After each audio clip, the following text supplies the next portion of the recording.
Sa buong mundo, ang itinuturing na pinakamalaking rainforest o kagubatan ay matatagpuan sa South America.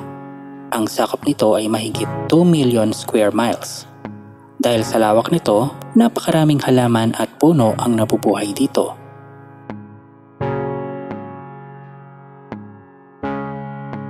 Naglalakihan ang mga puno, kaya naman maraming lugar dito ay hindi na nasisinagan ng araw sa ilalim.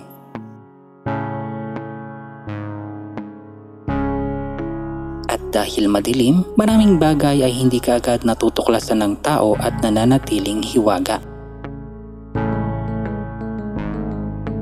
Samantala, narito ang ilan sa mga bagay na nakita sa South America na talaga namang nagpagimbal sa mundo.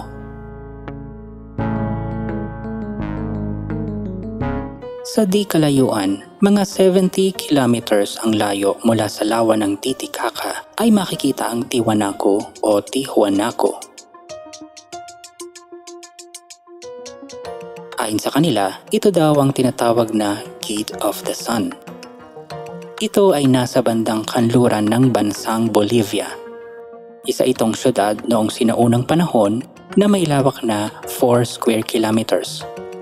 Makikita mo dito ang sinasabing Akapana Pyramid.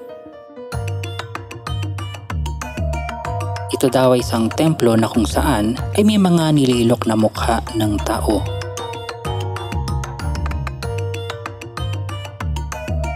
Sa pagsasaliksik ng mga eksperto, nanirahan daw ang mga tao dito noong 800 AD.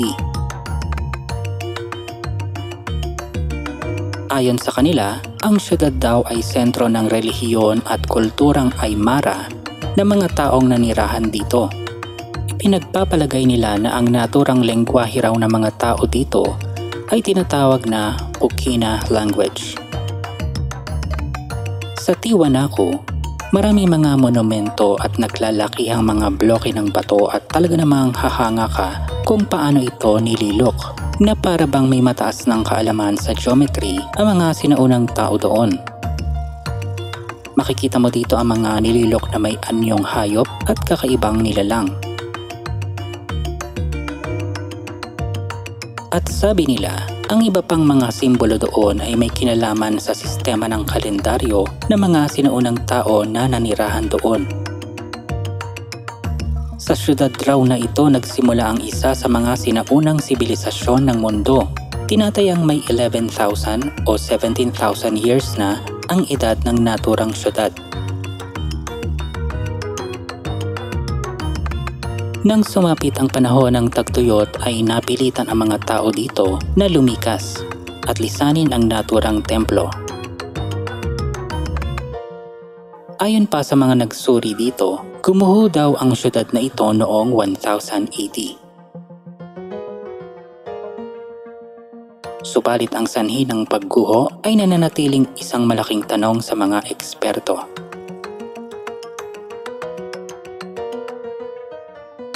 Nang sumapit ang kasalukuyang panahon, may mga nahukay ang mga archaeologist na mga artifacts at kakaibang mga palamuti dito at kanila itong idinisplay sa Museo del Sitio de Tiwanaku. Napansin nila na may pagkakahawig daw ang kultura ng mga Inca sa kultura ng Tiwanaku at nagsilbi raw inspirasyon ng mga Inca ang mas naunang sibilisasyon ng mga taga-Tiwanaku. Ang naturang kultura ay umiikot base sa pangkalakalan at pangmilitar na motibo. Ayon sa matandang mitolohiya ng Inca, ang itinuturing nilang Diyos ay si Viracocha na isinilang sa lawa ng Titicaca. Siya raw ang Diyos na lumikha ng araw, buwan, daigdig, tao at ng buong kalawakan. Ang Tiwanaku ay nabibilang sa UNESCO World Heritage Site at patuloy itong dinarayo ng mga tao.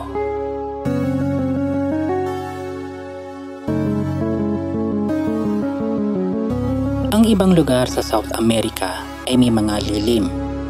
Dahil madilim, maraming bagay ay hindi kaagad natutuklasan ng tao at nananatiling hiwaga.